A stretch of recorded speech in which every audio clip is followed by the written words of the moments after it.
నీదే మతమైనా కానీ సోదర భావంతో స్వీకరిస్తా. నీ ఆచారాలు ఏవైనా సరే కానీ వాటిల్ని మానవత్వంతో అంగీకరిస్తా. అలాగే నీ దేవుళ్ళు ఎవరైనా కానీ నేను కూడా నమస్కరిస్తా. అది నా సంస్కారం. నేనే హిందువుని. మై డియర్ ఫ్రెండ్స్, ఇవన్నీ ఎందుకు మాట్లాడుతున్నాను? ఒక ఆటోవాలా ఎంత ధైర్యమైనటువంటి నిర్ణయం తీసుకున్నాడో, ఎంత ధైర్యంగా ముందుకెళ్తున్నాడో, ప్రతి ఒక్క హిందువులోనూ చైతన్యం తెచ్చేటటువంటి ఒక ఆటోవాలా గురించి మాట్లాడుకునే ముందు మై డియర్ ఫ్రెండ్స్, నేను మీ ప్రియా చౌదరి.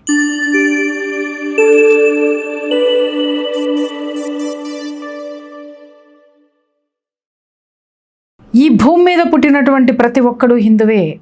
మతాన్ని మారిస్తే తండ్రిని మార్చినట్టే అని తన దేశం గురించి, తన యొక్క ధర్మం గురించి, ఆ ధర్మంలో ఉన్నటువంటి వ్యక్తుల గురించి, ఆ ధర్మాన్ని మారి పరధర్మంలోకి అడుగుపెట్టే వాళ్ళకి హెచ్చరిక చేస్తూ ఒక ఆటో డ్రైవరు తన ఆటో వెనక రాసుకున్నటువంటి ఈ స్లోగన్స్ మనోభావాలు దెబ్బతిన్నాయి. ఎవరి మనోభావాలు దెబ్బతిన్నాయో ఒక్కసారి చూడండి. నా పేరు ఎందుకన్నా? నీకు ఏమైంది? ఏమైంది? ఏమైంది? చెప్పు ఏమైంది? ఏం రాపించినా ఇక్కడ చదువు. ఏమైంది? ఇదేంది? ఏమైంది? ఏమిది? ఏమైంది? అరే ఇది ఏం రాబాయి చెప్పు. ఏమైంది? నా బండి మీద నా కొటేషన్ నేను రాయించుకున్నా. ఎట్లా రాపిస్తారా? అది ఏమైందన్న? గొడవలు పెడతావు హిందూ ముస్లింలా? ఏమైందన్నా? ఇప్పుడు ఏమైంది? మారా ఏమైంది నీకు? మారా ఏమైంది నీకు? మారా ఏమైంది నీకు? ఒక ఆటో నడుపుకునేటటువంటి భరత్ అనేటటువంటి వ్యక్తి తన ఆటో మీద రాసుకున్నటువంటి ఈ వ్యాఖ్యలు ఏవైతే ఉన్నాయో కొంతమంది మనోభావాలు దెబ్బతీసినాయట. ఆ మనోభావాలు దెబ్బతీసి అతన్ని ప్రశ్నించడానికి గంప కొత్తగా గుంపులుగా వచ్చేసాయి పందుల మందలు. ఆ పందుల మందలకి ఎంత ధైర్యంగా సమాధానం చెప్పాడో నిజంగా ఈ ఆటో వాళ్ళని చూస్తే సెల్యూట్ కొట్టాలండి. ఒక హిందువుగా నేను గర్వపడుతున్నా. ఈ భరత్, అతని పేరు కూడా చూడండి, తల్లిదండ్రులు ఎలా పెట్టారో అతని పేరు భరత్. ఆ భరతుడు లెక్కనే నిలబడ్డాడు ఆయన. నా దేశము, నా ధర్మము అని ఎంత ధైర్యంగా నిలబడ్డాడో. ఆ యొక్క బిడ్డ యొక్క ధైర్యాన్ని, ఆ బిడ్డ యొక్క మనోసంకల్పాన్ని చూస్తే ప్రతి ఒక్క హిందువులోనూ ఈరోజు ఆ ధర్మం పట్ల ఏ విధమైనటువంటి ఒక ఉద్వేగము అలాగే చైతన్యము ఉప్పొంగుతుందో ఇవాళ అతనికి సపోర్ట్ ఇస్తున్నటువంటి వాళ్ళందరినీ చూస్తే అర్థమవుతుంది. ఈ మనోభావాలు దెబ్బతిన్నటువంటి ఈ పెద్ద మనుషులు పొలోమని గుంపులుగా వెళ్ళిపోయి పోలీస్ స్టేషన్ మీద పడిపోయినాయి. పోలీస్ స్టేషన్ మీద పడిపోయి అక్కడ కంప్లైంట్ ఇచ్చేసిన ఏమని యాండండి వాడి ఆటో మీద, వాడి ధర్మం గురించి, వాడి ధర్మం మారుతున్నటువంటి వాడి యొక్క మతంలో ఉన్నటువంటి ధర్మంలో ఉన్నటువంటి వ్యక్తుల గురించి హెచ్చరిస్తూ రాసుకున్నాడు. మా మనోభావాలు దెబ్బతిన్నాయి, వాడి అంతు చూస్తారా లేదా అని మాట్లాడారు. అక్కడ కంప్లైంట్ ఇచ్చి బయటకు వచ్చి ఇలా మేము అద్దపూర్ పిఎస్కి వచ్చినాము. ఇన్సిడెంట్ అయింది ఏంటంటే పిల్లర్ నెంబర్ 115 దగ్గర మొగల్గన్ నాలా దగ్గర ఒక అతను ఆటో టాప్ వెనకాల ప్రోగేటివ్ వర్డ్స్ రాసినమాట. ప్రోగేటివ్ వర్డ్స్ రాస్తే మేము ఆ ఆటోని ఆపినాం.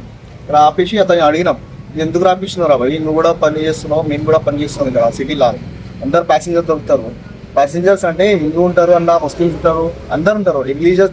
నువ్వు రిలీజియస్ని పట్టుకొని వర్డ్స్ రాపించినావు అన్న, అట్లా రాపియొద్దు అంటే నేను రాపిస్తాను, నా ఆటో నేను ఎమరీ చేసుకుంటా అన్నాడు. అయితే సరే నేను పోలీస్ కంప్లైంట్ చేస్తాను అంటే అది చేసుకోపో, ఏం కాదు అన్నాడు. అయితే మేము అత్తపూర్ పిఎస్కి వచ్చినాం. వచ్చి కంప్లైంట్ ఇచ్చినాం. ఎస్ఐ సార్ కూడా, శ్రీనివాసులు సార్ కూడా చెప్పినారు, పోనీ పాపం ఆటోడే కదా అని. అయితే మేము కూడా ఒప్పుకున్నాం దానికి. సరే ఆటోడే కదా సార్, ఒకసారి పిలవండి, పిలిచి మాట్లాడి అతని ఆటో తీసుకొచ్చి అతని బ్యాక్గ్రౌండ్లో ఏముంది వర్డ్స్ సార్ ఇది రిమూవ్ చెప్పండి అన్నారు. అయితే సరే నేను పిలుస్తా అని మా ముంగటే ఫోన్ చేసింది సార్. ఫోన్ చేసి, బాబు మీరు పిఎస్కి రావాలమ్మా, అది ప్రోగేటివ్ వర్డ్స్ ఇట్లా రాపిద్దు. హైదరాబాద్ అంటే అందరు కలిసిమెలిసి ఉంటారు, ఇక్కడ పీస్ఫుల్ ఉంటారు. మీకు ఇట్లా రాసి మీరు గొడవ చేసి ఆ పనులు చేయొద్దు. నువ్వు వచ్చినా ఇక్కడ చేసుకోవడానికి, డ్యూటీ చేసుకోవడానికి అది చేసుకొని వెళ్ళిపోవాలి, అట్లా ఏం చేయొద్దు అంటే, సార్ నా రూల్స్ నాకు తెలుసు సార్, అది గూగుల్లో ఉండే సార్, నేను రాపించిన సార్, నాకు అర్థం తెలుసు అని ఉల్టా ఎస్ఐ సార్కి రూల్స్ చూపిస్తున్నాను ఆయన. ఎస్ఐ సార్ కూడా చెప్పాడు, సరే లాతో పోదామంటే లాతో పోదాం, నువ్వు రా రేపు పిఎస్కి, నేను చూస్తా, నువ్వు రాకపోతే నేను నీ దగ్గర వస్తా అని చెప్పి సార్ కంప్లైంట్ అయితే తీసుకున్నాడు. మాది ఎక్నాలజ్మెంట్ కూడా ఇస్తా అన్నారు. రేపు పిలుస్తా అన్నారు. అతన్ని పిలిచి నాకు ఫోన్ చేస్తా అన్నారు. ఏం మాట్లాడారు? మేము ఎస్ఐ గారిని అడిగామండి, ఇలా అందరూ ఎక్కుతారని మాట్లాడామండి, ఎస్ఐ గారు కూడా అతన్ని మాట్లాడాడండి, ఎస్ఐ గారి మీద చాలా ర్యాష్గా మాట్లాడాడండి అని. ఇక్కడ మాట్లాడింది మీరు చూశారు కదా. ఒక్కసారి ఎస్ఐ ఏం మాట్లాడాడో ఒక్కసారి వినండి. అవునన్నా, ఎవరన్నా మీరెవరన్నా? నేను అప్పటి ఎస్ఐ మాడుతున్నా, సబ్ ఇన్స్పెక్టర్ మాడుతున్నా. చెప్పండి అన్న.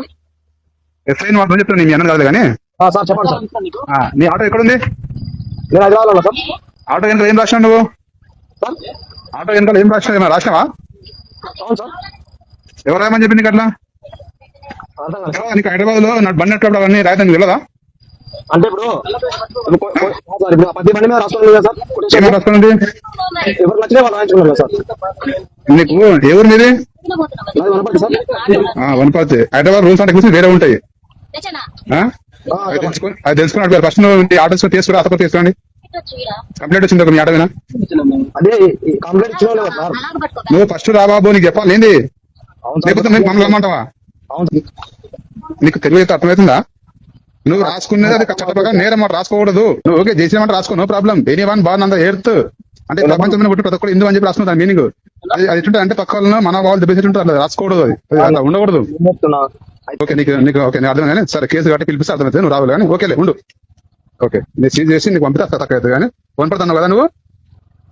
సరే నువ్వు ఆటో ఎట్టినట్టు చూస్తా హైదరాబాద్. విన్నారు కదా, నోరు తెరిస్తే అబద్ధాల పుట్ట.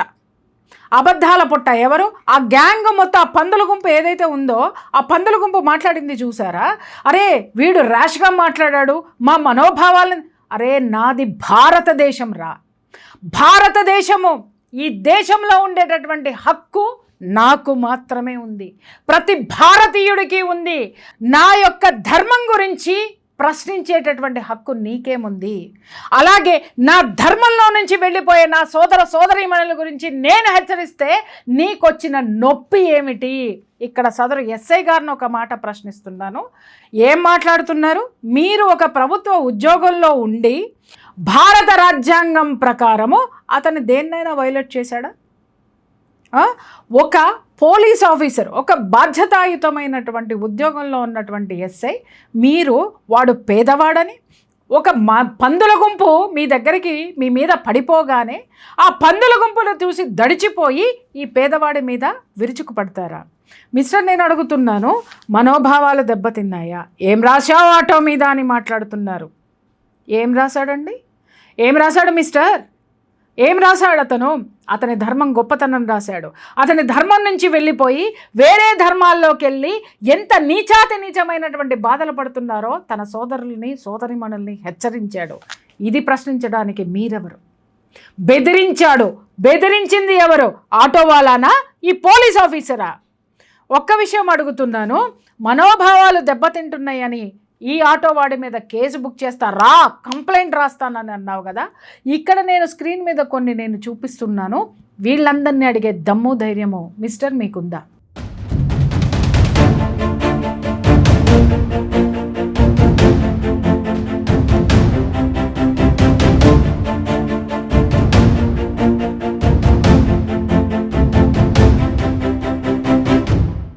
ఉందా అని అడుగుతున్నాను.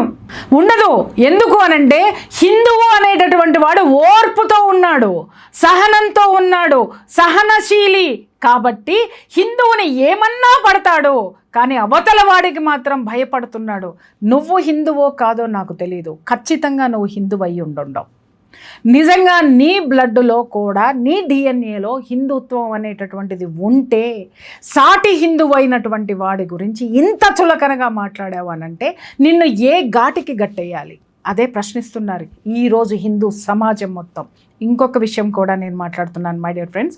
అతనిని అంత బెదిరించి ఆ విధంగా కేసు కడతాను అని మరి రా చూసుకుందాం అని అంత బాహాటంగా బెదిరించినటువంటి ఈఎస్ఐ అదే స్థానంలో ఉంటే హిందువుల పరిస్థితి ఏంటి? ఈరోజు మన యొక్క జీవితాలు ఏంటి? దీని మీద ఆలోచించవలసినటువంటి అవసరము ప్రతి హిందువుకి ఉంది. ఇంకొక విషయం మాట్లాడుతున్నాను మిస్టర్ ఎస్ఐ, మీ మాటలు వెనక్కి తీసుకొని అతని మీద గనక మీరు ఎఫ్ఐఆర్ ఫైల్ చేస్తే నేను చెప్తున్నాను, ఎవరు దిగాలో వాళ్ళు దిగుతారు, ఏం జరగాలో అది జరుగుతుంది. అతనికి ఈ దేశంలో స్వేచ్ఛగా జీవించేటటువంటి హక్కు ఒక భారతీయుడుగా ఉంది, ఒక హిందువుగా ఉంది. దాన్ని వైలేట్ చేయడానికి మీరెవరు? ఎక్కడైనా సరే మీరు ఉన్నది ఇక్కడ ఉన్నటువంటి పౌరుల హక్కుల్ని పరిరక్షించడానికి ఉన్నారు, కానీ హక్కులని కాలరాయడానికి, వాళ్ళ యొక్క హక్కుల్ని వైలేట్ చేయడానికి, వాళ్ళని బెదిరించడానికి మీరు మీ ఉద్యోగంలో లేరు. ఇంకొక విషయం కూడా చెప్తున్నాను, మీరు మీ వర్డ్స్ని విత్డ్రా చేసుకోకపోతే మీ జుగల్బంద్, మీ యొక్క దౌర్జన్యము ఏదైతే ఆ పేద ఆటో డ్రైవర్ మీద ఉందో దాన్ని ఉపసంహరించుకోకపోతే ఖచ్చితంగా మేము మీ యొక్క విషయాన్ని అధికారుల దృష్టికి డెఫినెట్గా తీసుకెళ్తాం. మేము దీన్ని ఇంతటితో వదిలిపెట్టేటటువంటి ప్రసక్తే లేదు. ఎందుకంటే ఓర్చుకుంటుంటే చేతగాని వాళ్ళ కింద మీరు తీసుకున్నారు. కానీ ఒక్కసారి చైతన్యమైతే ఏం జరుగుతుందో కూడా మేము కూడా చూపించాల్సినటువంటి అవసరం ఉంది. ఇవాళ అతగాడు పేదవాడని వదిలేశాడని అంటున్నారు. ప్రతి ఒక్క హిందువు, వాడు పేదవాడైనా ఉన్నత వర్గమైనా ఎవరైనా సరే, ఈరోజు జరుగుతున్నటువంటి దాడులు ఎన్నున్నాయో, నిన్నగాక మొన్న కేంద్ర మంత్రి బండి సంజయ్ విషయంలో కూడా ఇలాగే జరిగింది. ఆయన మీద ఎన్ని దాడులు జరిగాయి, ఎన్ని ఆరోపణలు జరిగాయి. ఈ పందుల గుంపుకు తోడు ఇంకొక గుంపు తయారైంది, ఇంకొక కుక్కల గుంపు, ఊర కుక్కల గుంపు ఉంది, అవి కూడా తయారైనాయి. ఇవన్నీ కలిసి హిందుత్వం మీద దాడి చేస్తున్నాయి. వీళ్ళకి ఎవరూ కూడా పేదవాడు లేదు, మధ్యతరగతి లేదు, అలాగే ఉన్నతమైనటువంటి వాడు లేదు. సనాతన ధర్మము అనగానే ఈ కుక్కలు పందులు అన్నీ కలిసి మొత్తం మూకుమ్మడి దాడి చేస్తున్నాయి. గుర్తుపెట్టుకోండి, ప్రతి ఒక్క హిందువు కూడా ఈరోజు సింహాలై గర్జిస్తున్నారు, చీల్చి చెండాడతారు. జాగ్రత్త, గుర్తుపెట్టుకోండి. మళ్ళీ ఇంకొక విషయం కూడా చెప్తున్నాను, భరత్కి ఏ విధమైనటువంటి హామ్ జరిగినా ఈరోజు అతని పరిస్థితి ఏంటి? అతను ఆటో నడుపుకోవడానికి భయపడేటటువంటి పరిస్థితి. ఒక హిందువు భారతదేశంలో, హిందూ దేశమైనటువంటి భారతదేశంలో ఒక హిందువు బిక్కుబిక్కుమంటూ, ఒక పేదవాడు బిక్కుబిక్కుమంటూ బతకాల్సినటువంటి అగత్యము ఈరోజు మీరు ఒక హిందువుకు తీసుకొచ్చారు అనంటే, దీన్ని సహించడానికి, భరించడానికి ఎట్టి పరిస్థితుల్లో ఏ హిందువు సిద్ధంగా లేడు. అవసరమైతే మొత్తం అందరం కూడా ఖచ్చితంగా పోలీస్ స్టేషన్ మీద ఖచ్చితంగా మేము కంప్లైంట్ చేస్తాము, ఎస్ఐ మీద కంప్లైంట్ చేస్తాము, ఖచ్చితంగా అక్కడ కూర్చొని ధర్నా చేస్తాము.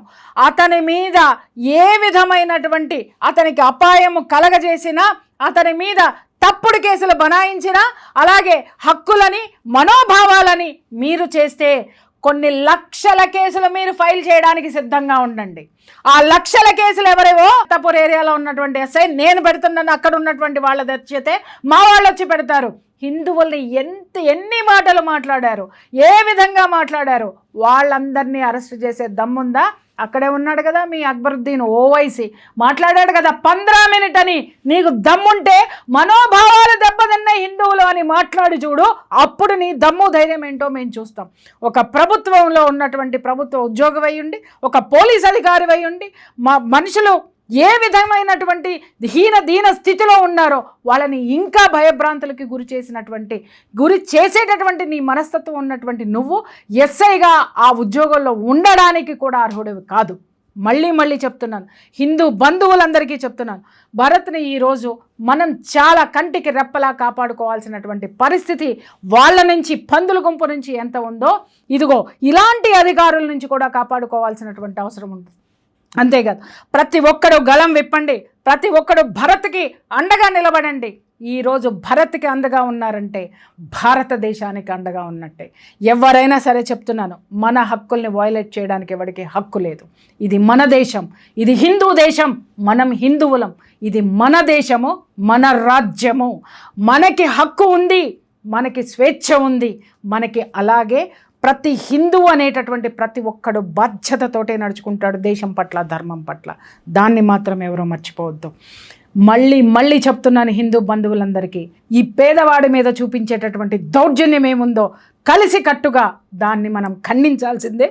ఎవరైతే పోలీస్ ఆఫీసర్ ఉన్నారో అతన్ని సస్పెండ్ చేసేంత వరకు, బెదిరించాడో అతన్ని సస్పెండ్ చేసేంత వరకు మనమైతే మాత్రం ఊరుకునే ప్రసక్తే లేదు. లాస్ట్ బట్ నాట్ లీస్ట్, ఒక గొప్ప వ్యక్తి గురించి మనం ఇప్పుడు మాట్లాడుకోవాలి. ఆ గొప్ప వ్యక్తి పేరే మిస్టర్ నాగబాబు గారు. నాగబాబు గారు చాలా గొప్ప మానవత్వం ఉన్నటువంటి మనిషి. నాగబాబు గారికి ఒక రిక్వెస్ట్ ఏంటంటే, నాగబాబు గారు కల్తీ కోవా బన్ను అమ్మేటటువంటి వాడిని పిలిచి ఫ్రెష్గా కోవా బన్ను చేయించుకుని ఆ పేదవాడికి బన్ను తిని 25,000 ఇచ్చిన సహృదయము, దయార్థ హృదయము ఉన్నటువంటి మీరు కూడా దయచేసి మీరు కూడా ఈ ఆటో వాళ్ళ భరత్ ఒకవేళ మీకు తెలియకపోతే మేము మీ ఇంటి దగ్గరికి తీసుకొస్తాం ఆటోతో సహా. మీరు ఆ ఆటోలో ఎక్కి కూర్చోవాలి. ఆ ఆటోలో ఎక్కి కూర్చొని హైదరాబాద్ అంతా గిరగిరా గిరగిరా గిరగిరా తిరగాలి. తిరిగిన తర్వాత మీకు తోచినంత బన్నుకే మీరు 25,000 ఇస్తే జీవితం కోల్పోయి భయభ్రాంతులకు లోనేటటువంటి ఈ పేదవాడైనటువంటి హిందువుకి ఖచ్చితంగా సహాయం చేయాల్సిందే. మీరు అతనికి కూడా 25,000 కాకపోతే తృణమో పణమో మీరు అప్పచెప్పాల్సిందే. అప్పచెప్పి మీ మానవత్వాన్ని చాటుకోండి, మీ సెక్యులరిజాన్ని చాటుకోండి. అందరూ సమానమనే స్టేట్మెంట్ని ఇవ్వండి. ఇవ్వలేదనుకోండి, ఏం జరుగుతుందో మళ్ళీ మనం చూసుకుందాం. భారత్ మాతాకి జై.